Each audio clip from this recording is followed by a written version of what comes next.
ஒருமுறை ரத்தன் டாடா துபாய் பயணத்திலிருந்து இந்தியாவுக்கு திரும்பிக் கொண்டிருந்தார். விமான நிலையத்திலிருந்து வீட்டுக்கு செல்லும் வழியில் அவருக்கு பசி எடுத்தது. அப்போது டிரைவரிடம் ஒரு நல்ல ஹோட்டலாக பார்த்து நிறுத்துங்கள் என்று கூறினார்.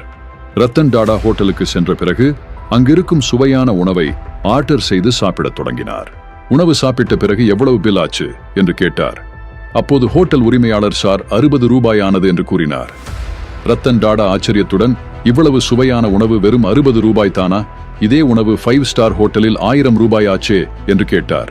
அதற்கு ஹோட்டல் உரிமையாளர் புன்னகையுடன், ஐயா, நான் இதை பணத்திற்காக செய்யவில்லை, ஏழை மக்களின் மனம் மற்றும் வயிறு நிறைவாக இருக்க வேண்டும் என்றுதான் செய்கிறேன் என்று கூறினார். அவரின் நல்ல மனது ரத்தன் டாடாவை ஆச்சரியப்படுத்தியது. அப்போது ரத்தன் டாடா கூறினார், என் மருத்துவமனையில் ஏழை எளிய மக்களுக்கு இதை போன்ற சுவையான உணவை செய்து கொடுப்பீர்களா? உங்களுக்கு மாதம் 2 லட்சம் ரூபாய் சம்பளம் தருகிறேன் என்று ரத்தன் டாடா கேட்டார். அதற்கு அவர் செய்து கொடுக்கிறேன் ஐயா, அப்படியே ஆகட்டும் என்று கூறினார். ரத்தன் டாடாவின் நல்ல மனதை பற்றி நீங்கள் என்ன நினைக்கிறீர்கள் என்பதை கமெண்டில் கூறுங்கள்.